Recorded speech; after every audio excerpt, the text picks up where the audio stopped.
The deep caves of Cathara Prime echoed with the soft sound of dying hope. In the largest chamber, where crystal lights flickered like dying stars, the last of the Cathoran people gathered around their elder, Kethmal. His once bright feathers had turned gray with age and worry. The golden plumes that had once caught sunlight now drooped with the weight of 40 years underground.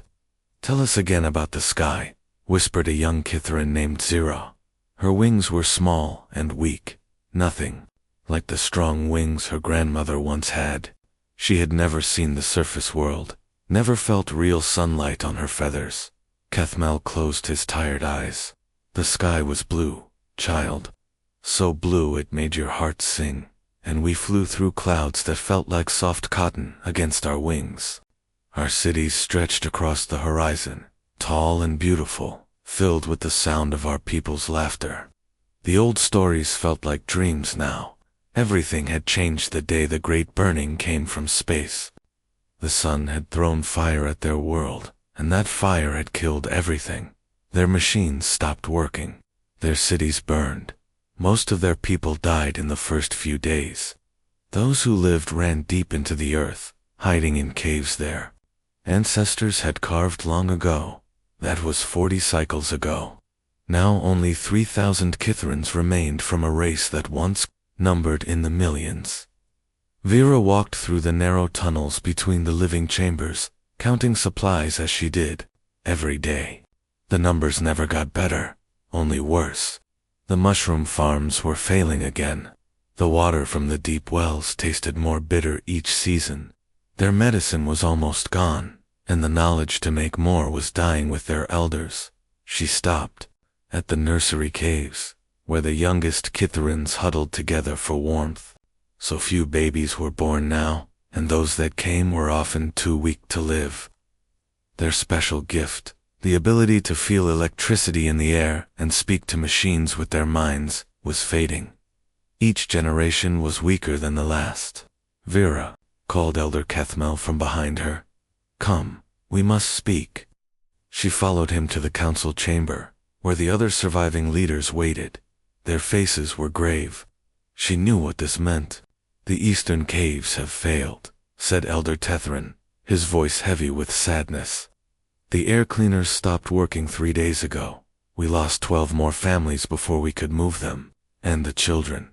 Vera asked, though she feared the answer. "2 lived. The rest?" Kethmal shook his head. "The poison air took them quickly." Vera felt her heart break a little more. She was only 25 cycles old, but she felt ancient. All her life had been spent watching her people die slowly. "How long do we have?"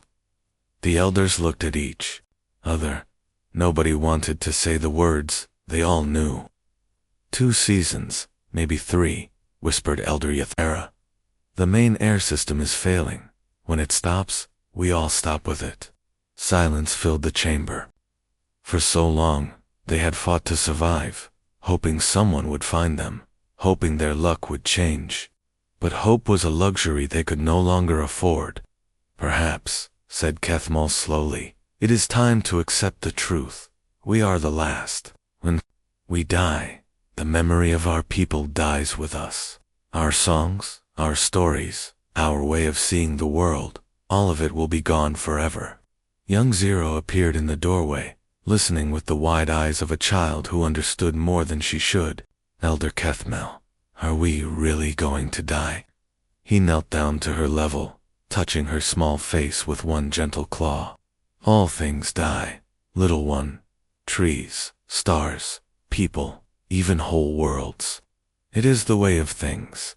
But it's not fair," she said, tears making tracks down her gray feathers. "I wanted to see the sky. I wanted to fly in the blue." Kethmal pulled her close, and she felt how his body shook with his own hidden tears. Around them, other Kitharans gathered, drawn by the sound of the child's crying. Parents held their own young ones tighter. The old shared memories with those too young to remember the surface world, in the deepest part of the caves. Their ancient machines still hummed weakly. These last devices had kept them alive for 40 years, cleaning their air and water, growing their food in the dark. but like everything else, they were dying too. The Kithrans had lost the knowledge to fix them properly. Each repair was temporary, each solution weaker than the last. Vera looked around at her people and made a silent promise. Even if they were doomed, she would not let them die in despair. She would keep their spirits up until the very end. She would make sure the last Kithran child fell asleep to stories of blue skies and golden cities, even if those skies would never be seen again. But deep in her heart, like the faintest whisper of their dying machines, a tiny voice still dared to hope that somehow, somewhere, someone might hear their call. Captain Lee Hyenwoo stared at the strange readings on his ship's main screen. The New Dawn had been exploring this empty part of space for 3 months, mapping new star systems and looking for planets that might support life. Most of what they found were dead rocks or gas giants with nothing interesting about them. But this planet was different. "Captain," said Officer Park Soo-jin from her station, "I'm getting electromagnetic signals from the surface. They're very weak, but they have a pattern. This isn't natural." Dr. Kimbora looked up from her science console with excitement in her eyes. "Sir, these readings suggest some kind of technology, but it's failing fast. Whatever is making these signals won't last much longer." Hyenwoo had been a space explorer for 15 years. He had seen many strange things among the stars, but something about this felt urgent. The signals reminded him of a heartbeat that was slowly stopping. "Take us closer," he ordered. "I want to know what's down there." As their ship moved toward the planet, the signals became clearer. They were coming from underground, deep beneath the surface. The planet itself looked dead. The ground was burned and cracked. The air was full of poison, and no plants grew anywhere. Captain Soo-jin called out, "I'm detecting life signs in the underground areas. There are thousands of them, but they're getting weaker. Thousands." Dr. Kim stood up quickly. "Sir, if there are people down there, they might be in serious trouble. We need to help them." Hyenwoo knew the rules. The Galactic Federation said that explorers should not interfere with other civilizations, especially ones that were struggling. They were supposed to observe and report, nothing more. But as he looked at the dying planet on his screen, he made a decision that would change everything. "Prepare a landing shuttle," he said. "We're going down." "Captain," warned Communications Officer Choi Minho, "the Federation won't like this. If we make contact without permission, then I'll deal with the Federation later," Hyenwoo replied. "Right now, people are dying, and we can help. That's more important than rules." The shuttle landed near the strongest signal source. The ground was hot and cracked, like an old cooking pot left too long on fire. Strange storms of electricity danced across the sky. Dr. Kim's instruments showed dangerous levels of radiation everywhere. "This place was burned," she said quietly. "Something terrible happened here." They found the cave entrance hidden behind fallen rocks. As they went deeper underground, the air became cooler and cleaner. Emergency lights flickered along the walls, barely working. The whole place felt like a hospital where the power was about to go out. Then they heard voices. The Kithrans had gathered in their main chamber. When the detection devices started beeping, Elder Kethmel looked at the OLED screens with confusion. Nothing had worked properly for years, but now the sensors were showing something impossible. Visitors from above. "It must be broken," said Vera, but her heart was beating fast. "Nothing comes from the surface anymore." Then they heard footsteps in the tunnel. Heavy footsteps, different from the light sound of Kithran feet. Everyone became very quiet. The children hid behind their parents. The adults prepared to fight, even though they were weak. Captain Hyenwoo appeared in the doorway of the chamber, followed by his team. The Kithrans had never seen anything like these strange visitors. They walked on 2 legs, but had no wings.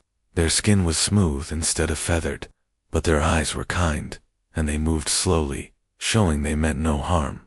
For a long moment, nobody spoke. Two different kinds of people looked at each other across the space between species, between worlds, between hope and despair. Dr. Kim stepped forward first.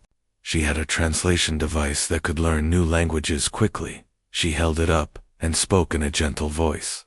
"Hello, we are friends. We come to help." The device made strange sounds as it tried to understand Kithrin's speech. Elder Cap replied carefully and slowly. Words began to make sense. "You, are from the sky?" he asked in wonder. "Yes," Dr. Kim nodded. "We heard your signals. We came to see if you needed help." Kethmo looked around at his dying people, at the failing lights, at the children who had never seen sunshine. Then he looked back at these impossible visitors, who said they wanted to help. "We have been alone for so long," he whispered. "We thought no one would ever come." Captain Hyenwu saw the hope starting to grow in the old Kithrin's eyes. He saw the sick children, the failing equipment, the exhausted adults who had fought so hard to survive. He knew his crew could make a difference here. "You're not alone anymore," he said simply. "Tell us what you need." And for the first time in 40 years, Elder Kethmol dared to believe that his people might actually live to see tomorrow. Engineer Choi Minho had fixed many broken machines in his life, but he had never seen anything like Kithrin technology. Their devices were part machine and part living thing, powered by the natural electricity that flowed through Kithrin bodies. The problem was that the Kithrins were too sick and weak to make their machines work properly anymore. "Show me how this works," he said to Vera, who had become his guide through the underground city. She was young but smart, and she understood both the old technology and the new problems they faced. Vera placed her hand on a water cleaning machine that had not worked for months. Minho watched his instruments as weak electrical signals passed from her body into the device. The machine tried to start, made a few sad noises, then stopped again. "Before the Great Burning, this was easy," she explained. "Our people were strong. Our electricity was strong. Now," she looked at her thin hands, "now we can barely keep the lights on." Minho smiled and pulled out a small human device. "What if we help your electricity? What if we make it stronger?" He connected his power booster to the Kithrin machine. When Vera touched it again, the device roared to life. Clean water began flowing for the first time in months. Other Kithrins gathered around to watch, their eyes wide with amazement. "It works," whispered an old Kithrin named Pethion. "The water machine works again." Word spread quickly through the caves. The Sky People had magic that could fix their broken world. In the medical bay, Dr. Kim Biora worked day and night to help the sick Kithrins. Their bodies were damaged by 40 years of bad air, poor food, and sadness. Many had never been healthy in their entire lives. "Hold still, little one," she said gently to Zira, the young Kithrin who had never seen the sky. Kim was giving her medicine to help her weak wings grow stronger. "Will I really be able to fly?" Zira asked with wonder. "Maybe not like your ancestors," Kim replied honestly, "but yes, I think you will fly." The medicine was working. Each day, Zira's wings grew a little bigger, a little stronger. Other young Kithrins saw this and came for help too. Soon, Kim had a line of patients every morning, all hoping to be fixed. But the most important work was being done by Jung So-min, the human cultural specialist. She spent her days with the oldest Kithrins, listening to their stories and recording everything they remembered about life before the disaster. "Sing me the song again," she asked Elder Kethmel, the one about flying through the morning clouds. Kethmel's voice was old and cracked, but as he sang, other Kithrins gathered to listen. Soon they were all singing together, remembering words they thought they had forgotten. Children who had never heard these songs before learned them from their grandparents. "Why is this important?" asked young Tira, one of the teenagers who helped Soman with her work. "Because you are more than just bodies that need food and air," Soman explained. "You are a people with your own way of seeing the world, your songs, your stories, your beliefs, These things make you who you are. If you lose them, you lose yourselves. Under Soman's guidance, the Kithrans began teaching their young ones the old ways again. They learned to read their ancient writing. They practiced their traditional dances, even though they were too weak to do them properly yet. They told stories of heroes and adventures from the time when their people ruled the skies. Captain Hyde watched all of this with pride, but he also knew they were taking a big risk. Every day, messages came from the Galactic Federation asking what his ship was doing. The rules said he should leave and let the Kithrans die naturally. "Sir," said Officer Park Soo-jin during one of their daily meetings, "Admiral Chen wants a full report. She's not happy that we've been here so long.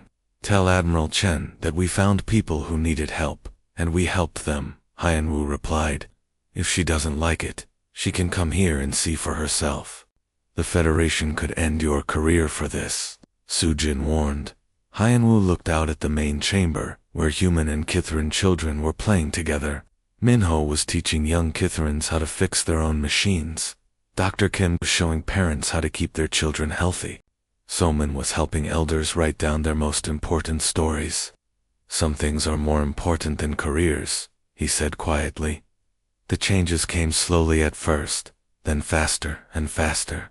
The air in the caves became cleaner as more machines started working.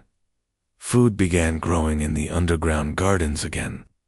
Children who had been sick their whole lives started running and playing. But the biggest change was in the Kithrans themselves. For 40 years, they had lived without hope, just waiting to die. Now they had something to live for. They had friends from the stars who believed in them. They had work to do and dreams to chase. Vera found Zira practicing with her wings in one of the larger chambers. The little girl could actually fly now, just short distances, but it was real flight. "I'm going to see the sky someday," Zira said with determination. "I'm going to fly in the blue, just like in Elder Kethmel's stories." "Yes," Vera agreed, feeling hope bloom in her own heart. "We all are." 2 years had passed since the humans first came to the caves, and now everything was different. The underground city hummed with life and energy. Machines that had been broken for decades worked perfectly. Gardens grew thick with food. Children laughed and played in tunnels that had once echoed only with sadness. But the biggest change was happening on the surface of Cathera Prime. Vera stood at the entrance of the main cave, looking up at the sky for the first time in her life. The poisonous storms were gone. The air was clean enough to breathe. And there, stretching across the horizon, was the first new building to be constructed on the surface in 40 years. "It's beautiful," she whispered to Engineer Minho, who stood beside her, wearing a proud smile. The building was like nothing that had existed before. It combined human engineering with Kithran biotechnology in ways that seemed impossible. The walls were alive, able to heal themselves if damaged. The power came from the electrical fields that Kithrans naturally produced, amplified by human technology until it could run entire city blocks. "Your people are amazing," Minho told her. "We knew you had special abilities, but working together like this, we're creating things neither of our species could build alone." Inside the new building, Dr. Kim worked with a team of both humans and Kithrans in the most advanced medical center the galaxy had ever seen. The combination of human knowledge and Kithran natural healing abilities was producing miracles every day. "Patient 7 is ready for wing reconstruction," announced Dr. Rathana, a Kithran who had learned human medical techniques. Together, she and Dr. Kim had developed new ways to heal injuries that both species had thought were permanent. On the table lay an elderly Kithran who had lost his wings in the Great Burning 40 years ago. Using a mix of human technology and Kithran bioregeneration, they had grown him new wings over the course of 6 months. "Are you ready to fly again?" Dr. Kim asked gently. The old Kithran's eyes filled with tears. "I never thought. I believed I would die without ever flying again. But the most amazing discoveries were happening in the research laboratories." Captain Hyanwu watched through a window as Vera and Pilot Officer Shin Woo-jin tested their latest creation, a communication device that could send messages instantly across the galaxy. How does it work? Hyanwu asked. Kitharin, electromagnetic sensitivity combined with human quantum technology, Woo-jin explained excitedly. Vera can feel electromagnetic fields in ways we never imagined. When we amplify that ability with our equipment, she can actually touch the quantum fields that connect all space. Vera placed her hands on the strange-looking device. Her natural electricity flowed into it, but now, strengthened by human technology, that electricity could reach across the stars. On the screen in front of them, a message appeared from Earth, a distance that should have taken months for normal communication to cross. We're not just rebuilding your world, Hyanwu realized. We're changing what's possible for everyone. Elder Kethmel, now healthy and strong again, walked through the new surface city with wonder in his eyes. Buildings grew like living things, their walls breathing and changing color with the seasons. Gardens floated in the air, held up by controlled electromagnetic fields. Young Kitharans flew between the structures, their wings strong and their laughter filling the sky. Look at them, he said to cultural specialist Jung So-min, who was recording everything for the historical archives. Look how they fly. The young Kitharans were flying in ways their ancestors never could. The human flight suits enhanced their natural abilities, letting them soar higher and faster than ever before. Some could even leave the atmosphere for short trips touching the edge of space with their wingtips. They're not just recovering the old ways, So-min observed. They're creating new ways. Yes, Kethmel agreed. We are becoming something that never existed before. Not the Kitharans of the past, and not human, but something new, something better. In the central plaza, a ceremony was taking place. Young Kitharans who had been born in the caves were experiencing their first flight of celebration, an ancient tradition that had not been possible for 40 years. But this celebration was different from the old ones. Human children, wearing special flight suits designed by Kitharan engineers, flew alongside their alien friends. Zira, now 12 years old and strong, led the formation. Her wings caught the sunlight as she spiraled upward, followed by a mixed group of human and Kitharan children. They moved together like a dance, creating patterns in the sky that represented the friendship between their peoples. We did something incredible here, Captain Hyanwu said to his crew as they watched the ceremony. What's that, sir? Asked Officer Park Soo-jin. We didn't just save a dying species, he replied. We proved that when different peoples work together, they can become more than the sum of their parts. The Kitharans aren't just alive again, they're thriving in ways they never could before. And we humans have learned things about the universe that we never would have discovered on our own. Above them, the children flew in perfect harmony, their different shapes and sizes creating a beautiful tapestry against the blue sky. It was a sight that filled everyone who saw it with hope for the future, a future where differences made people stronger, not weaker. 5 years after the first contact, Kythera Prime had become the most famous world in the galaxy. Ships arrived every day carrying visitors from dozens of different planets, all wanting to see the miracle that everyone was talking about. The dead world had become a garden, and its people had grown stronger than they had ever been before. Admiral Lee Hyanwu stood in the Grand Assembly Hall, a magnificent building that seemed to grow from the ground like a living tree. Its walls sparkled with Kitharan bioelectricity, while human technology made it strong enough to reach toward the clouds. Inside, representatives from across the galaxy gathered for the most important meeting in centuries. Today, announced Director Vera, now the elected leader of New Kythera, we welcome our newest partners in the Mutual Aid Alliance. At the center of the hall, 3 beings stood in a tank of specially prepared water. They were the Murtani from the drowned world of Oceania. Their planet had been covered by rising oceans, and their civilization was drowning beneath the waves. They had nowhere to live, and no way to save themselves. We have heard of the miracle you created here, spoke Reef Singer Naltith, the leader.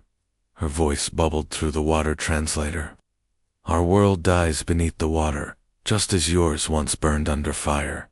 We beg you to teach us how to live. Elder Kethmel, now healthy and wise, stepped forward with a warm smile. 5 years ago, we had nothing. We were waiting to die in dark caves. These humans came to us and gave us everything. Their knowledge, their friendship, their hope. Now we do the same for you. Captain Park Sujin, now commanding her own ship, had spent months studying the Mertoni crisis. We can build floating cities on your world, she explained. Kithrin biotechnology can create structures that live in water. Human engineering can make them strong enough to hold entire populations. The Mertani delegation wept tears of joy that mixed with their tank water. For months, they had traveled the galaxy looking for help, but most worlds had turned them away. The Galactic Federation had said their situation was hopeless and that they should accept their fate, but the Human Catharan Alliance had different ideas. Dr. Kim Bora, now head of the Interspecies Medical Exchange, presented her latest research. We have learned to combine the healing methods of 17 different species: human medicine, Catharan bioregeneration, crystalline neural repair techniques, and many others. Together, we can cure diseases that have killed people for thousands of years. She showed holographic images of medical miracles happening across the galaxy. Blind species learning to see. Races that had never been able to heal properly now recovering from injuries in days instead of years. Genetic problems that had plagued entire civilizations for generations were being fixed. This is what happens when people share everything they know, Dr. Kim explained. When we keep secrets, we all stay weak. When we share freely, we all become strong. In the research wings, engineer Choi Minho worked with a team that now included 12 different species. They were building things that seemed impossible. Starships that could heal themselves. Cities that could move between planets. Communication networks that connected thoughts across the galaxy. Look at this, he said to his newest team member, a rock-like being from the mineral world of Petra. Your people can shape stone with your minds. Our technology can make that stone stronger than metal. And Catharan biofields can make it grow, like a living thing. Together, they had created buildings that were literally alive, but made of stone and metal. These structures could think, make decisions, and even reproduce themselves. It was technology that no single species could have imagined. Cultural specialist Jung Soman now ran the Galaxy Heritage Project, working to save the stories, songs, and traditions of dying civilizations everywhere. Her teams included historians, artists, and storytellers from 43 different worlds. Every species sees the universe differently, she explained to a group of young ambassadors. When the Catharans sing about flying, they teach us about freedom. When the Mertani tell stories of deep water, they show us about patience. When humans write about exploration, we share our curiosity with everyone. The project had already saved the complete cultures of 6 species that would have otherwise been lost forever. Their languages lived on, their art was shared across the galaxy, and their wisdom helped solve problems they had never dreamed of. But the most amazing success was visible in the children. Young Zira, now 17 and stronger than any Kith in history, led a flight demonstration for the visiting delegates. She soared through the air alongside her friends, a human boy who could sense electromagnetic fields, a Mertani girl in a water suit who could predict weather patterns, and a small crystalline being whose body glowed with stored starlight. They moved together like a dance, each one using their natural abilities to help the others fly better. Zira's electricity guided them through air currents. The human boy's enhanced senses warned them of obstacles. The Mertani girl predicted the wind patterns. The crystalline child lit their way with rainbow colors. This is the future, Admiral, Hyan Wu said to the assembled delegates. Not one species ruling over others, but all species growing together. The Galactic Federation, which had once criticized humanity for interfering with the Catharans, now sent students to learn the alliance methods. Worlds that had been enemies for centuries were working together on joint projects. Species that had never met before were becoming friends and partners. As the ceremony ended and the new aid mission prepared to leave for Oceanus, Vera flew up to the observation deck, where Admiral Hyanwu stood watching the stars. "Your people taught us the most important lesson," she said softly. "True strength comes not from what you can take, but from what you choose to give. And you taught us something equally important," he replied. "When you give everything you have to help someone else, you don't lose anything. You become more than you were before." Above them, the stars seemed brighter, full of worlds where people were learning that their differences were not walls between them, but bridges that made everyone stronger. The galaxy would never be the same, and that was exactly how it should be.